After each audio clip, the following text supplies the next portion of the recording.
Assalamualaikum warahmatullahi wabarakatuh. Kami dari kelompok 4 mata kuliah biologi akan menjelaskan tentang penyakit distrofi otak. Kusumo adalah seorang pengusaha yang menjalankan bisnis keluarga. Saat ini, perusahaan sedang mengalami penurunan pendapatan akibat menjamurnya platform penjualan daring. Pak Sumo berencana untuk merekrut karyawan baru untuk mengisi posisi marketing. Salah satu kualifikasi calon pegawai yang dibutuhkan adalah kemampuan untuk bekerja secara dinamis dan remote untuk mengembangkan penjualan daring. Pada saat wawancara calon pegawai, Pak Sumo tertarik pada pemaparan salah satu kandidat yaitu Pak Toto. Pak Sumo merasa Pak Toto memiliki kualifikasi lebih dari yang diinginkan perusahaan. Namun, pada saat menjelang pengambilan keputusan, bagian Human Research Development perusahaan menyelidiki media sosial Pak Toto dan menemukan bahwa Pak Toto yang tampak sehat ketika proses seleksi berlangsung. Namun ternyata memiliki resiko genetik untuk penyakit distrofi otot. Pak Sumo menjadi bimbang, apakah dia harus menerima Pak Toto sebagai pegawai atau apakah dia harus membatalkan keputusannya karena khawatir kinerja Pak Toto di perusahaan akan menurun akibat penyakit genetik tersebut. Perkenalkan, nama saya Gita Amanda Aurelia Azalia Ardani, NIM 1010524022 dari kelas TB4802. Apakah yang dimaksud dengan penyakit distrofi otot? Penyakit distrofi otot itu merupakan penyakit yang menyebabkan otot menjadi lemah, serta kehilangan kepadatan dan fungsinya secara cepat. Nah, distrofi otot itu merujuk pada sekelompok penyakit genetik yang menyebabkan kelemahan progresif dan degenerasi otot rangka. Gangguan ini bervariasi dalam hal usia timbulnya, tingkat keparahan, dan pola otot yang terpengaruh. Semua bentuk MD bertambah parah seiring waktu karena otot secara progresif mengalami degenerasi dan melemah. Banyak orang dengan MD akhirnya kehilangan kemampuan untuk berjalan. Distrofi otot itu kan menyebabkan kelemahan progresif dan hilangnya massa otot. Pada distrofi otot, gen abnormal atau mutasi mengganggu produksi protein yang dibutuhkan untuk membentuk otot yang sehat. Nah, distrofi otot itu kan penyakit langka yang umumnya diturunkan di dalam keluarga.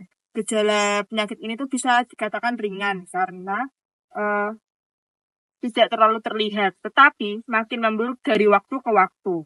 Pada kondisi yang parah, penderita distrofi otot bisa kehilangan kemampuan untuk berjalan, berbicara, dan juga merawat diri. Terima kasih. Sebelumnya, perkenalkan nama saya Erlangga Maitisa dengan NIM 10152430004 dari kelas TB4802.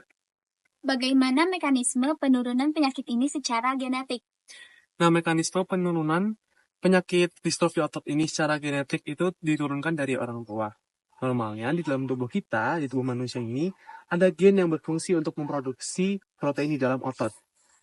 Ketika terdapat kelainan gen ini, dalam tubuh kita tidak dapat memproduksi protein yang diperlukan otot sebagaimana semestinya, yang menyebabkan otot menjadi lemah secara bertahap.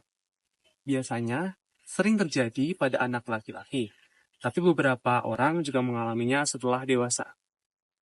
Nah, ketika kedua orang tua membawa genetik ini, ada beberapa kemungkinan. 1 dari 4 kemungkinan anak menderita distrofi otot.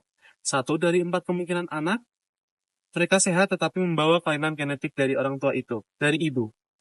1 dari 4 kemungkinan anak itu, mereka sehat tapi membawa kelainan gen dari ayah. Nah, yang terakhir ada 1 dari 4 orang ini, mereka akan sehat dan tidak akan mewarisi gen kelainan distrofi otot ini. Sekian, terima kasih. Perkenalkan, nama saya Wihelmina Syofa Anabil dengan NIM 1010524043 dari kelas TB4802. Apakah apabila Pak Toto menikah, maka anaknya akan mengalami hal serupa? Nah, jika Pak Toto adalah penderita penyakit distrofi otot dan menikah dengan perempuan yang tidak memiliki gen tersebut, maka ada 2 kemungkinan. Yang pertama yaitu semua anak laki-lakinya tidak akan mewarisi penyakit tersebut karena mewarisi kromosom Y dari Pak Toto itu sendiri. Namun, semua anak perempuannya akan menjadi pembawa atau karir karena memiliki atau mewarisi kromosom X dari Pak Toto yang membawa penyakit gen tersebut. Namun, penting untuk dicatat bahwa kebanyakan penyakit tersebut itu tidak bertahan hingga penderitanya itu tidak bertahan hingga usia yang produktif karena penyakit ini progresif dan berat. Tapi jika seorang pria dengan penyakit tersebut memiliki anak dengan bantuan seperti teknologi reproduksi, maka kemungkinan mewarisi gen penyakit tersebut tetap mengikuti pola tersebut. Perkenalkan, nama saya Fiantika Ajahra dengan NIM 1010524095 dari kelas DBK 802. Bagaimana cara mencegah agar penyakit genetik tidak muncul di generasi selanjutnya? Pencegahan agar penyakit genetik seperti distrofi otot tidak muncul di generasi selanjutnya dapat dilakukan dengan berbagai cara, langkah medis dan juga edukatif.